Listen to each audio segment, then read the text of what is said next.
Welcome back, dear friends. Today, we will listen to an amazing story about an eccentric businessman, or perhaps a brilliant creator. Let's find out together who he really was. Timothy Dexter. But first, let's review a few words that will help us better understand the story. Attempt.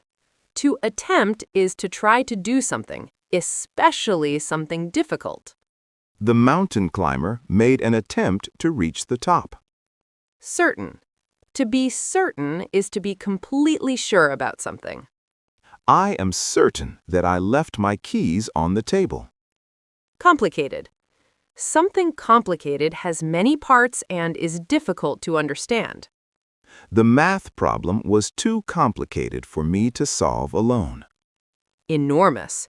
Something enormous is very, very large in size or amount. An enormous elephant stood in the middle of the road. Eventually.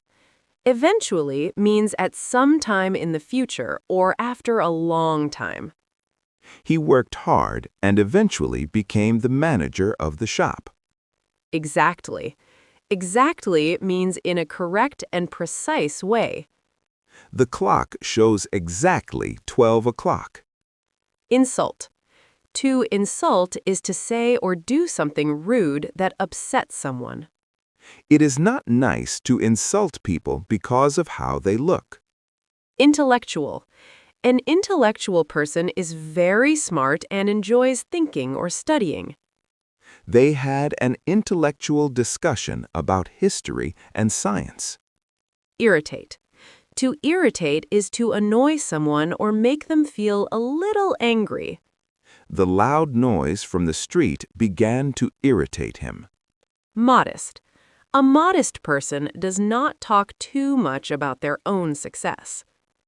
Even though he is a great singer, he is very modest about it. Profit. Profit is the extra money you make when you sell something. The boy made a small profit from selling lemonade. Refuse. To refuse is to say that you will not do or accept something. The cat refused to eat the new kind of food. Sigh. To sigh is to let out a long breath because you are tired, sad, or bored. She let out a loud sigh when she saw how much work she had left. Solution. A solution is an answer to a problem or a puzzle. We need to find a solution to the leaking roof. Violence. Violence is forceful behavior that is intended to hurt or kill. The movie was rated for adults because it contained a lot of violence. Wagon. A wagon is a strong vehicle with 4 wheels used for carrying heavy loads. The farmer filled the wagon with fresh red apples.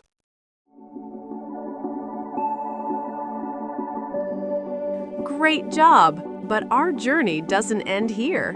Subscribe to the channel, like this video, and let's keep going. The Punctuation Paradox of Timothy Dexter. In the small New England town of Newburyport, Massachusetts, sometime in the late 18th century, there lived a man whose relationship with punctuation was complicated. His name was Timothy Dexter. To some people, he was a businessman. To others, he was a genius. To many, he was simply a very lucky man. But to editors everywhere, past, present, and future, he was something far more terrifying.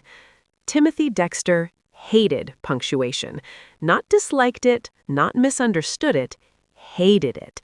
Commas, periods, semicolons, colons, apostrophes, these tiny marks of civilization irritated him deeply. They cluttered sentences, interrupted thoughts, and forced writers to pause when they should be charging forward like a horse escaping a burning barn. Words should run free, Dexter once declared to a confused printer, like cows in a field. The printer did not argue. One day, after accumulating a considerable fortune through a series of business decisions that historians still describe as statistically improbable, Dexter decided that the world needed a book. More specifically, the world needed a book written by Timothy Dexter. The title he chose was simple and modest, A Pickle for the Knowing Ones. When Dexter delivered his manuscript to the printer, the poor man opened it and immediately felt his soul leave his body. The manuscript had no punctuation. None. Not a single comma. Not a single period. The entire book was one unstoppable river of words flowing across the pages like a runaway wagon rolling downhill. The printer squinted. "Mr. Dexter," he said cautiously, "I notice there are no punctuation marks."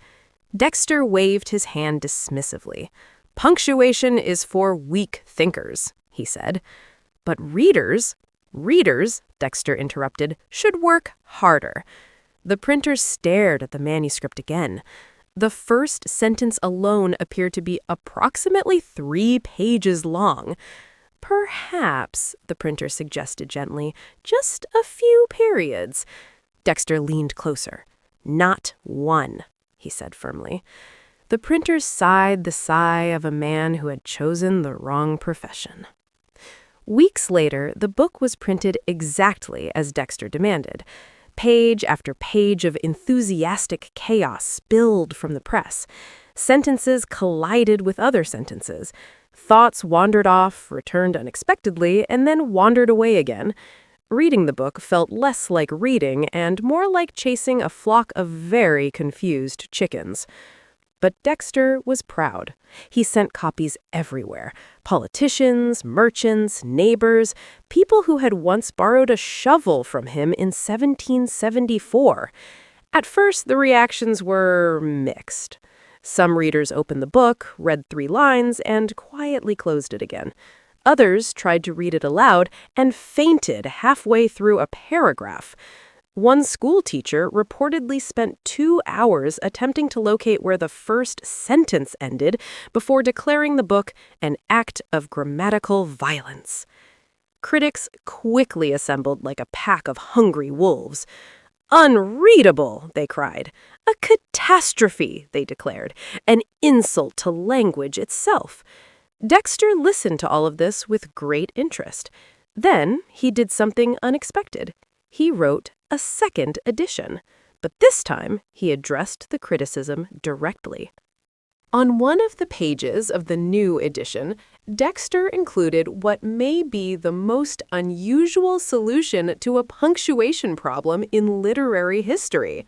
Instead of placing punctuation inside the sentences where normal people would expect it, he simply printed a page containing a large pile of punctuation marks.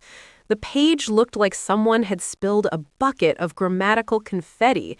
It contained dozens of commas, periods, semicolons, colons, exclamation marks, question marks, and a few apostrophes wandering around like lost tourists. At the top of the page, Dexter wrote a short instruction. He explained that readers were welcome to distribute the punctuation themselves wherever they believed it belonged. In other words, here is the punctuation, you figure it out. Some readers were outraged, others were impressed. A few were deeply confused. One particularly determined scholar attempted to reconstruct the book with proper punctuation. After 3 days of work, he produced 6 entirely different versions of the same chapter and could not decide which one was correct. Another reader insisted the book should be read like jazz. "What does that mean?" someone asked. "No idea," the reader admitted, "but it seems appropriate." Meanwhile, Dexter continued living his unusual life. He built an enormous mansion decorated with 40 wooden statues of famous men. These statues included philosophers, political leaders, and historical figures. Naturally, Dexter also included a statue of himself. The statue of Dexter stood proudly among the others because Timothy Dexter believed in equality. Historians sometimes describe Dexter's success as accidental. For example, once he sent a shipment of warming pans to the Caribbean, where the tropical heat made warming pans about as useful as snowshoes in a volcano. Critics laughed, but the local population purchased them anyway. Why? Because they used them as molasses ladles. Another time, he sent wool mittens to the same hot region. Again, critics laughed. The mittens were sold to merchants traveling to Siberia. Dexter made a profit. The critics stopped laughing. This pattern repeated itself so often that eventually people stopped predicting Dexter's failure. Instead, they simply waited to see how reality would rearrange itself to make him successful again. But none of his ventures caused as much confusion as his book. Years passed, and A Pickle for the Knowing Ones slowly gained a strange reputation. People began reading it not as a traditional book, but as an intellectual puzzle. Where should the commas go? Where does the sentence end? Is that a new paragraph or just a sudden change of topic? Entire reading groups formed to debate these questions. At one meeting in Boston, a group of gentlemen spent 4 hours arguing about whether a certain phrase was meant to be sarcastic or simply the result of Dexter forgetting what he was talking about. No one reached a conclusion. Meanwhile, Dexter remained delighted. "You see," he told a visitor one afternoon, "people talk about my book." "That is true," the visitor admitted. "People argue about my book." "That is also true." Dexter smiled proudly. "That means it is important." The visitor considered this logic.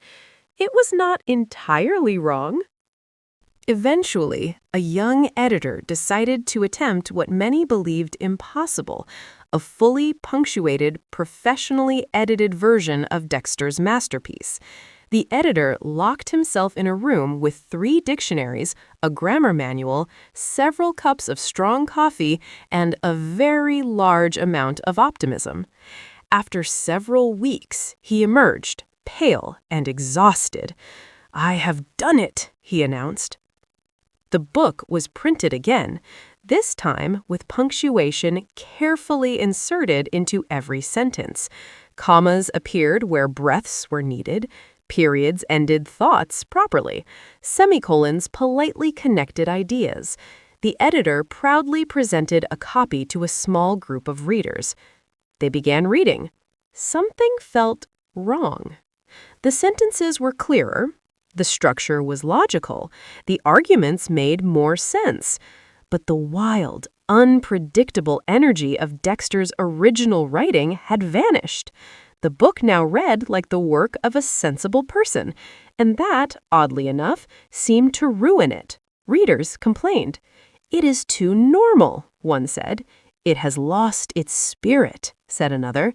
Someone suggested removing the punctuation again. And so the editor, who by this point had lost the will to resist, published a new version restoring Dexter's original chaos. Sales improved immediately.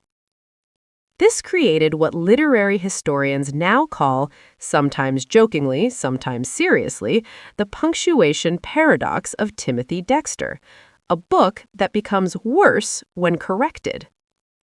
Today, Dexter's strange literary experiment is remembered not only as a curiosity of history, but also as a reminder that language is not always as tidy as grammar books would like it to be.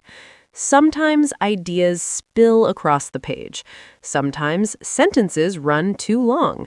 Sometimes punctuation refuses to behave. And sometimes, just sometimes, a man who hates commas writes a book that people cannot stop talking about for more than 200 years, which, if you think about it carefully, might be the most successful punctuation mistake ever made.